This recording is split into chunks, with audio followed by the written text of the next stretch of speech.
चरम सीमा में पहुंच चुका है। और दोस्तों, हमारा देश प्रजातंत्र प्रणाली का देश है।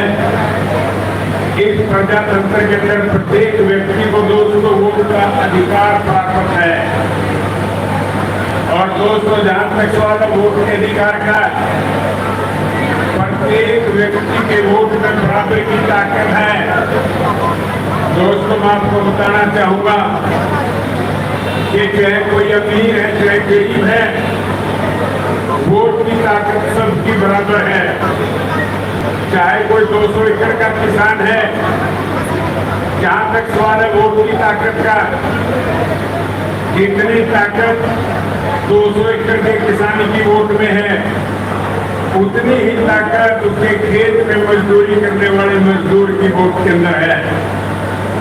और दोस्तों, चाहे कोई बहुत बड़ा कारखाने का मालिक है, जितनी ताकत उस कारखाने के मालिक की वोट में है, उतनी ही ताकत उस कारखाने के अंदर मजदूरी करने वाले मजदूर की है। अब दोस्तों, प्रश्न उठता है कि ये वोट का अधिकार आपको किसने दिया। मैं उस व्यक्ति के बारे में आपको बताना चाहूंगा।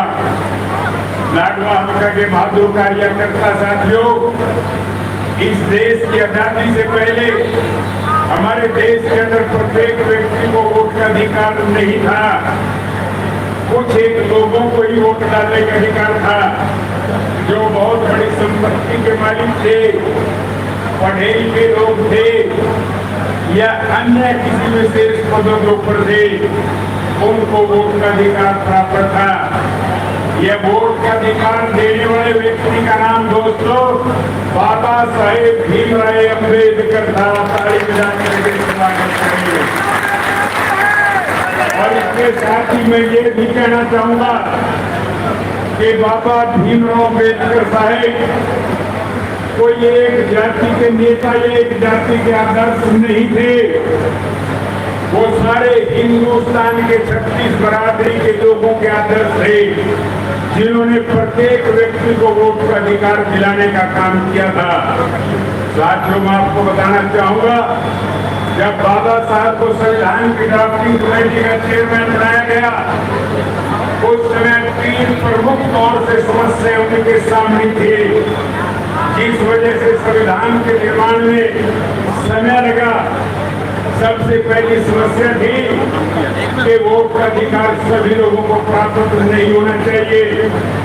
लेकिन बाबा साहिब इस मत के थे कि जब तक प्रत्येक व्यक्ति को वोट का अधिकार प्राप्त नहीं होगा तो यह संपूर्ण प्रजातंत्र नहीं गिना जाएगा।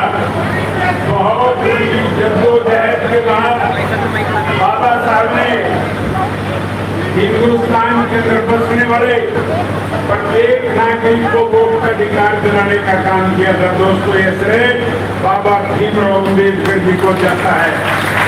और उस समय ये फर्क दिए जाते थे कि ग्रामीण अंचल में बसने वाले गरीब व्यक्ति अपने वोट का सही से इस्तेमाल नहीं कर पाएंगे। तो बाबा साहब ने कहा कि यदि आप उनको मौका ही नहीं दोगे तो वो वोट डालना, इसका इस्तेमाल करना कैसे सीखेंगे। तो दोस्तों, जो बाबा साहब की सोच थी आज वो पूरी तरह से एक सफल प्रजातंत्र कहलाती है। जो लोग सोचते थे और इस चीज की मुखालिफ करते थे कि ग्रामीण अंचल के लोग वोट नहीं डाल पाएंगे, आज ग्रामीण अंचल में प्रजातंत्र पूरी तरह से सफल है। 75 से 80% लोग अपने मत का इस्तेमाल करते हैं। और जिन शहरों को वोट का अधिकार देना चाहते थे, उनमें केवल 40 या 42% लोग अपने मत का इस्तेमाल करते हैं। और दोस्तों, इसके साथ ही बाबा भीमराव जी के सामने एक समस्या थी कि देश के अंदर कौन सी भाषा होनी चाहिए। बहुत ही जद्दोजहद के बाद बाबा साहब ने निर्णय लिया और सबको मनाया कि प्रत्येक प्रांत के अंदर उनकी अपनी अपनी प्रांतीय भाषाएं प्रदेशों का काम चलाने के लिए लागू होंगी। और जहाँ तक सवाल है कानूनी व्यवस्था का, कानूनी व्यवस्था के लिए अंग्रेजी का अनिवार्य होना जरूरी है, अन्यथा तो कानून